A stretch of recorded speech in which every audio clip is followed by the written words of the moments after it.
ठंड बहुत बढ़ गई थी। अब सुनैना जी को उम्र अधिक होने के कारण खुद के काम भी नहीं हो पा रहे थे। वैसे भी सुनैना जी दिन भर घर में लगे बर्तनों का अंबार घसती रहती, फिर भी बहू उमा उन्हें हर बात पर जलील किया करती। उमा दिन भर अपने दोनों बच्चों में व्यस्त रहती। उमा को तरह तरह के व्यंजन बनाने का बड़ा शौक था। यूट्यूब पर वीडियो देख देख कर उमा तरह तरह के पकवान बनाती, जो सिर्फ पति और बच्चों तक ही सीमित थे। कभी सुनैना जी को तो चखने तक का आग्रह न करती।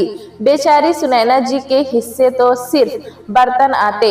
उमा पकवान बनाने में पूरी रसोई गंदी कर देती और बहुत सारे बर्तन सिंक में जमा कर देती, जिसे सुनैना जी काम वाली बाई की तरह साफ कर देती। मगर अब ठंड में सुनैना जी से भी ज्यादा काम नहीं हो पा रहा था। आज रात इतने सारे बर्तन कहे सुनैना जी कांप उठी थीं, क्योंकि असहनीय ठंड पड़ रही थी। सुबह सुनैना जी ने उठकर अपनी चाय बनाई और मन ही मन बुदबुदाई, आज कैसे अपने कपड़े धोऊंगी और कैसे बर्तन करूंगी।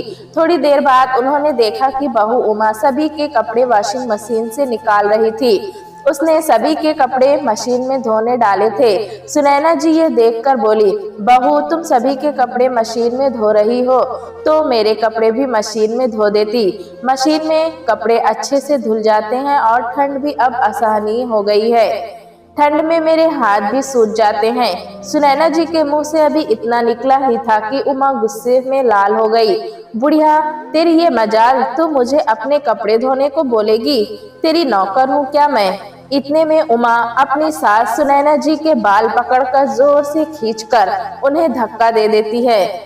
सुनैना जी का सर दीवार से जा टकराया और वो दर्द से कराहती हुई जैसे तैसे दीवार का सहारा लेकर अपने कमरे में चली गई और अपने बिस्तर पर बदहवास होकर गिर पड़ी। बिस्तर पर पड़े कब उनकी आंख लग गई उन्हें पता ही ना चला। जब करीब 2 घंटे बाद उनकी आंखें खुली तो उन्होंने देखा कि उनका मस्तक सूज गया था और उन्हें बहुत दर्द हो रहा था और बहुत समय से कुछ न खाने के कारण उन्हें बहुत तेज भूख लग रही थी। वो उठकर धीरे धीरे चलकर बहू के पास गई और बोली, बहू मुझे बहुत भूख लग रही है, थोड़ा खाना दे दो। कल रात से कुछ नहीं खाया, बहुत कमजोरी लग रही है। बहू उमा किचन में गई और एक बासी सूखी रोटी लेकर आई और उसे जमीन पर फेंकते हुए कहा, ये ले बुढ़िया, इसे खा ले और इसके बाद जाकर बर्तन साफ कर दे, सिंक में बर्तन भरे पड़े हैं। सुनैना देवी को भूख इतनी तेज लग रही थी कि अभी उन्हें जो भी मिला वो खा लेती हैं। जल्दी से उन्होंने रोटी का टुकड़ा जमीन से उठाया और अपने कमरे में लेकर चली गई। रोटी सूखकर एकदम कड़क हो चुकी थी, उनसे खाई नहीं जा रही थी।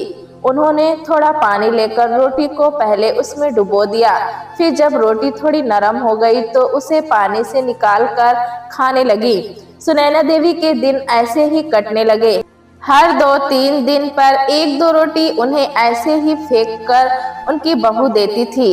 वो उसे उठाकर ऐसे ही पानी में डुबो डुबो कर खा लेती थी। उनका शरीर बहुत कमजोर होने लगा था, उनकी नजरें भी धीरे धीरे कमजोर होने लगी। एक तो शरीर की कमजोरी, ऊपर से घर में हमेशा काम। उनके हाथ पैरों में अब पहले जैसी ताकत नहीं रही थी कि वे बार बार उठकर बर्तन करें। और दूसरी तरफ उमा, जो कि हमेशा अपने और बच्चों के लिए स्वादिष्ट पकवान बना बनाकर सिंक में बर्तनों का अंबार जमा करके रखती थी। अगर एक दिन भी सुनैना जी ने घर का काम नहीं किया तो उन्हें बासी रोटी भी नसीब नहीं होती थी। मरता क्या ना करता वाली हालत हो गई थी सुनैना जी की। न किसी से अपनी व्यथा बखान कर सकती थी और न किसी पर आरोप लगा सकती थी। मुझ बुढ़िया की अब कौन सुनेगा, जिस बेटे को बचपन से इतना प्यार किया, पाला पोसा, जब वो ही अपना ना रहा तो कोई गैर मेरी क्यों सुनेगा और मेरी क्या ही मदद करेगा। सोचकर सुनैना जी आंसुओं के घूंट पीकर रह जाती। सुन बुढ़िया, मैं और राकेश बच्चों सहित घूमने जा रहे हैं, कल रात तक वापस आएंगे। घर का सारा काम कर लेना, वरना कल तुझे बासी रोटी भी नसीब नहीं होगी। बोलकर उमा अपना बैग लटकाए घर से बाहर निकल गई। पीछे पीछे बेटा राकेश भी बच्चों के साथ बाहर चला गया। सुनैना जी ने सिंक में पड़े बर्तन के अंबार को साफ किया, कपड़े धोए, झाड़ू पोछा किया और थक कर अपने बिस्तर पर निढाल होकर गिर पड़ी। शरीर अब साथ नहीं देता था, मगर उमा को कहाँ ये सब दिखाई देता था।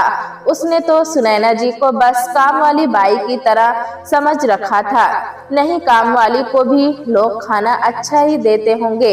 यहाँ तो उमा सिर्फ सूखी बासी रोटी के बदले मुझसे इतना काम करवाती है और काम करने के बाद झिड़कती है सो अलग। सोचते हुए उनकी आंख से आंसू बह पड़े और बिस्तर पर पड़े पड़े ही वे चिंतन में डूब गई। उनकी बहू उमा उनके साथ ऐसा व्यवहार करेगी, इसकी कल्पना भी उन्होंने नहीं की थी। पति के देहांत को अभी 4 महीने ही हुए थे। अभी तो मैं पति के जाने के गम से बाहर भी नहीं आई थी। अभी तो मेरे मन की वेदना भी खत्म नहीं हुई थी। अभी तो मुझे प्यार और सहारे की जरूरत थी, मगर आज मेरी बहू ने मेरे साथ ऐसा नीच कर्म किया। सोचते सोचते आंसुओं की धारा उनकी आंखों से लगातार बहती जा रही थी। उनके मन में तूफानों की आंधी चल रही थी। उनका हृदय मानो अभी रुक जाएगा। उन्हें ऐसा प्रतीत हो रहा था इस समय उनको इतनी ज्यादा पीड़ा हो रही थी कि इतनी पीड़ा अगर किसी पहाड़ को हो जाती तो वो पहाड़ भी टुकड़े टुकड़े होकर बिखर जाता। ये दिन देखने से पहले मैं मर क्यों नहीं गई? बस अब क्या यही दिन देखना बाकी रह गया था? बेटा भी अपनी पत्नी का ही साथ देता था। यही देखना बाकी था अपनी बहू, जिसे बड़े अरमानों से ब्याह कर मैं घर लेकर आई थी, उसी के हाथों मार खाऊं और बेटा बहू की इतनी नीच हरकत पर उसे कुछ नहीं कहता। काश ये धरती फट जाती और मैं इसमें समा जाती। अपने पति रामकिशोर जी की तस्वीर को देखकर सुनैना जी बोली, आप मुझे छोड़कर क्यों चले गए?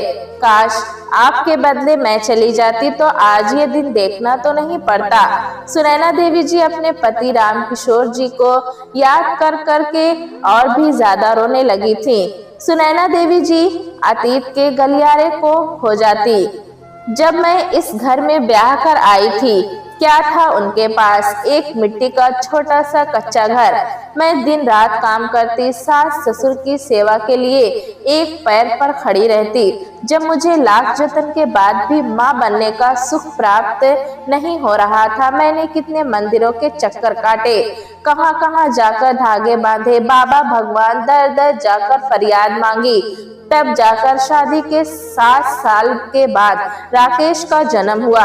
कितने लाड और दुलार से उसे पाल पोस कर बड़ा किया, अपनी खुशियों की आहुति देकर उसकी जिंदगी को रोशन किया, पढ़ाया लिखाया, इस काबिल बनाया कि आज अच्छे पद पर अच्छी कंपनी में कार्यरत है। और उसी बेटे को आज माँ की 2 वक्त की रोटी भी बोझ लग रही है।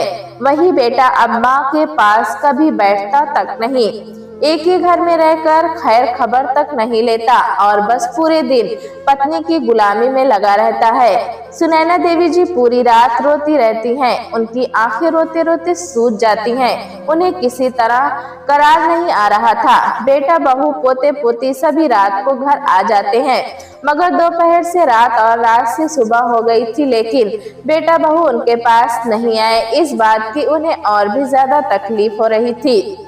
सुनैना जी सोचने लगी, जब इस घर में मेरी कोई कदर ही नहीं तो मैं इस घर में क्यों रह रही हूँ? मेरी उपस्थिति या अनुपस्थिति से किसी को कुछ फर्क ही नहीं पड़ता। मैं एक दिन कमरे से बाहर न जाऊं तो मेरा हाल पूछने आने वाला कोई नहीं इस घर में। सभी के लिए मर मर के काम करती हूँ, मगर मेरी मौजूदगी का किसी को एहसास तक नहीं। सुनैना जी ने अपने आंसू पोंछे और खड़ी हुई। बस अब बहुत हुआ, आज कुछ न कुछ फैसला तो लेना ही पड़ेगा। बहुत कर ली बेटे बहू ने अपनी मनमानी, सब कुछ सहन कर रही हूँ, इसका मतलब ये तो नहीं कि मैं कुछ कर नहीं सकती। कल भी तो भैया का फोन आया था, बोल रहे थे 2-4 दिन यहाँ आ जा दीदी, मन बहल जाएगा तो क्यों ना उनके घर ही चली जाऊं।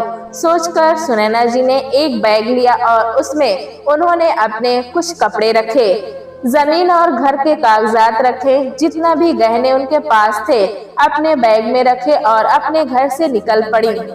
जब घर से बैग लेकर जा रही थी तो बेटे और बहू ने उन्हें रोकने की कोशिश तक नहीं की। सुनैना देवी जी घर से सामान लेकर निकल तो चुकी थी, पर उनके हृदय में अनेक प्रकार की दुविधा ने जन्म ले लिया, क्योंकि जब से सुनैना देवी जी इस घर में बहू बनकर आई थी, तब से कभी भी ऐसे सामान के साथ में मायके नहीं गई थी। ससुराल की जिम्मेदारियों ने सुनैना देवी जी को इस कदर बांध दिया था, कभी ऐसी नौबत ही नहीं आई कि सामान लेकर मायके जाना पड़े।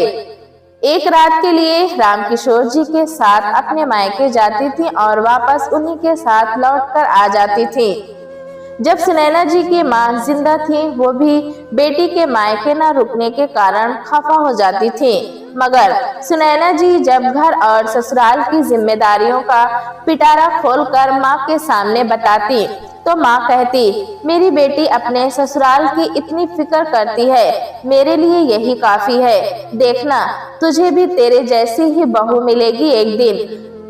तूने ससुराल वालों के लिए इतना त्याग किया है, तो कहीं ना कहीं तुझे भी तो इसके अच्छे परिणाम मिलेंगे। सोचकर सुनैना जी की फिर आंखें भर आई और वे मन ही मन बोली, न जाने कौन से जन्म के कर्म न रहे हैं जो ऐसी बहू मिली है जो बिल्कुल भी इज्जत नहीं देती। सुनैना जी का मन विचारों के गोतों में लगा ही था कि और हृदय में ये दुविधा भी थी। कल भाई को फोन पर साफ साफ मायके आने से इनकार भी कर चुकी थी, मगर बेटे बहू का ऐसा रवैया अब बहुत खलने लगा था और अब सहन करने की शक्ति भी खत्म हो चुकी थी। मन में बहुत दुविधा चल रही थी, पर जाना भी था। सुनैना जी ने बहुत साहस के साथ भाई के घर में कदम रखा। भाई ने दरवाजा खोला। उनके भाई दीन दयाल जी, जो पेशे से वकील थे, सुनैना देवी जी को देखा तो चौंक गए, क्योंकि कल जब उन्होंने सुनैना से घर आने का आग्रह किया था, तब सुनैना ने ना कह दिया था। और सुनैना जो कभी ऐसे बैग लेकर मायके रहने नहीं आई थी, आज कैसे आ गई? दीनदयाल जी चौंकते हुए बोले, तुम अकेले आई हो, साथ में बेटा नहीं आया? सब कुशल मंगल तो है ना बहन? तभी भाभी भी अंदर से आई और अपनी ननद को देखकर खुश हो गई। अरे दीदी, आप, कितना अच्छा लग रहा है आपको देखकर। दीदी अंदर आइए, आप तो वहीं खड़ी हो गई हैं। हाँ हाँ दीदी, अंदर आओ। सुनैना देवी जी ने अपना सामान एक तरफ रखा और वहीं सोफे पर बैठ गई। भाभी ने सुनैना देवी को पानी पिलाया, फिर उनके लिए खाना लेने चली गईं। सुनैना देवी जी के चेहरे पर परेशानी का साया था, जो कि साफ साफ दिखाई पड़ रहा था। भाई ने पूछा, सुनैना क्या बात है? मैंने तुम्हें कभी ऐसे आते हुए नहीं देखा और ना ही कभी तुम इतने सामान के साथ आई यहाँ। सब कुशल मंगल तो है ना? कोई बात तो नहीं है ना? सुनैना देवी जी की भाई दीनदयाल जी ने विचार पूर्वक प्रश्न किया। नहीं नहीं भाई, ऐसी कोई बात नहीं है। तुम तो जानते हो, रामकिशोर जी के जाने के बाद मैं किसी तरह से संभली हूँ। उनके रहते किसी भी दिन घर में मायूसी नहीं रही। जब देखो कुछ न कुछ करते ही रहते थे तो मन लगा रहता था। अब तो जैसे घर में मातम पसरा रहने लगा है, किसी काम में मन नहीं लगता। काम तो सारे हो जाते हैं, पर वो बात नहीं जो रामकिशोर जी के रहते थी। इसीलिए कुछ दिन यहाँ रहने आई हूँ। सुनैना देवी जी ने दुखी मन से उत्तर दिया। हाँ बहन, अच्छा किया, तुम्हारा ही घर है, जितने दिन रहना है रहो। दीनदयाल जी बोले। तभी भाभी खाना लेकर आ जाती है। सुनैना देवी जी भोजन करती हैं, फिर अपना सामान उठाकर कमरे में चली जाती हैं। सामान रखकर बिस्तर पर बैठ जाती हैं। कुछ देर ख्यालों में डूबी रहती, फिर बिस्तर पर लेट गईं। सुनैना देवी को अपनी बहू का व्यवहार बार बार सामने आकर सता रहा था। वो उस दृश्य को भूलना चाहती थी, किंतु रहकर याद आ जाता वो दृश्य सुनैना देवी के हृदय पर सैकड़ों वार कर डाले थे। उस दृश्य ने कैसे वो फिर से उस घर में जाएंगी जहां उनकी कोई इज्जत ही नहीं। वो किसी से कुछ नहीं कहती, बस अंदर ही अंदर घुट रही थी। आंखों से आंसू भी बहने लगते तो साफ कर देती थी। रात की नींद भी उड़ गई थी। जबरदस्ती आंखें बंद करती, फिर खोल लेती। फिर कहीं जाकर आधी रात में जाकर नींद आती। अगली सुबह उठकर नाश्ता करके सुनैना जी ने सोचा कि आज शायद बेटा बहू पोता पोती कोई तो आएगा मुझे लेने। वो प्रतीक्षा में थी कि कोई आएगा तो चली जाऊंगी। आखिर भाई के घर भी तो बोझ नहीं बन सकती। भाभी क्या सोचेंगी। सुनैना जी दरवाजे की ओर देखती रही। देखते देखते शाम का समय आ गया। सुनैना जी दरवाजे की ओर देखती रही, फिर कुछ सोचकर रह जाती। अब रात का समय हो गया। भोजन करके फिर से अपने बिस्तर पर लेट गई और सोच में डूब गई। सोचते सोचते नींद में खो गई। सुबह सवेरे जागी तो सोचा आज मैं चली जाऊंगी। ऐसे ही 15 दिन बीत चुके थे। बेटा बहू तो यही सोच रहे थे बुढ़िया गई बला टली। बुढ़िया जाएगी कहाँ, अपने भाई के घर जाकर बैठी होगी। कुछ दिन बाद खुद ही लौटकर वापस आ जाएगी। और रही बात जायदाद की तो माँ है हमारी, लेकर कहाँ जाएगी, सब हमारा ही तो है, हमारे नाम ही करेगी। उधर सुनैना जी के भाई दीनदयाल जी को उनके लिए चिंता सताने लगी। दीनदयाल जी ने अपनी पत्नी से भी इस बारे में बात की। भाभी भी चिंता व्यक्त करने लगी। दीनदयाल जी बहुत ही सज्जन व्यक्ति थे। एक दिन उन्होंने सुनैना जी से पूछा, आखिर बात क्या है, अपने भाई को नहीं बताओगी तो फिर मैं तुम्हारी परेशानी कैसे दूर करूंगा। मुझे पता है जरूर अंदर ही अंदर तुम घुट रही हो। सुनैना देवी जी अपने भाई के कंधे पर सर रखकर रोने लग गई और उन्हें सारी बात बताई। दीनदयाल जी ने अपनी बहन को सांत्वना देते हुए कहा, जब तेरा भाई जिंदा है तो तू किस बात की फिक्र करती है। भाई ने सुनैना देवी को ढाढ़स बंधाया। सुनैना देवी ने घर और जमीन के कागजात अपने भाई को दिखाए। कुछ दिन बाद भाई ने घर और जमीन बेचने की कागजी कार्रवाई पूरी करवाई। घर और जमीन किसी बिल्डर को बेच दी जहां पर वो फ्लैट बनवाने वाले थे। घर और जमीन बेचकर जो पैसे आए उसे उन्होंने अपने घर के पास ही एक छोटा सा घर सुनैना देवी के नाम से खरीद लिया और बाकी के पैसे बैंक में सुनैना देवी के नाम से जमा करवा दिए, जो उनके मरने के बाद वो पैसे पास के ही एक वृद्धाश्रम को दे दिए जाएंगे। बेटे बहू को कोर्ट की तरफ से घर खाली करने का नोटिस भिजवा दिया गया। नोटिस मिलते ही बेटे बहू के पैर के नीचे की जमीन खिसक गई। उनके चेहरे की हवाइयां उड़ गई। भागते भागते बेटे बहू अपनी माँ के पास पहुँचे।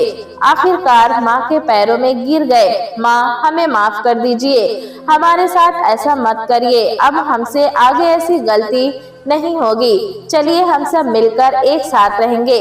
बहू भी सुनैना देवी के पैरों में गिरकर माफी मांगने लगती है।